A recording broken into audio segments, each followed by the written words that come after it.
দাদা সেই সাথে কি করে দেখি। আমি অসুস্থ থাকার কালীনে আমার একটা জিনিসই খেতে মন গেছে, সেটা হচ্ছে সেমাই, বুঝতে পারছেন? কিন্তু ডাক্তারে এই মিঠা জিনিস খাওয়া একদম নিষিদ্ধ করেছিলি, বুঝতে পারছেন দাদা? পরে আজকে সকালবেলা ডাক্তার পারমিশন দিছে যে তুমি মিঠা জিনিস খেতে পারবে। তো হ্যালো। আলহামদুলিল্লাহ জুমার নামাজ পড়েই আসি দাদা, এই দেখেন সেমাই, বুঝতে পারছেন? হাই রে দাদা, সেই সেমাই খেতে স্বাদ। মন গেছে অসুস্থ থাকা কালীনে দাদা, বুঝতে পারছেন? আমার সেই রকম সেমাই, সেই রকম ভাবে আমার খেতে মন গেছে, আর আমার সেমাই সেই পছন্দের খাবার, বুঝতে পারছেন দাদা? খালি স্বপ্নেও, আমি অসুখ হওয়ার পরে আমি স্বপ্নেও দেখতেছি যে আমি সেমাই খাচ্ছি, বুঝতে পারছেন দাদা? আজ দেখেন বাস্তবে আমি সেমাই খাবো দাদা। বিসমিল্লাহ।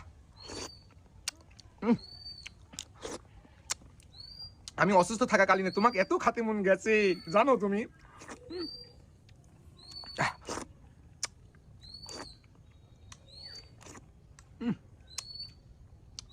সেই স্বাদ দাদা, এক কথাই সেই স্বাদ, বুঝতে পারছেন?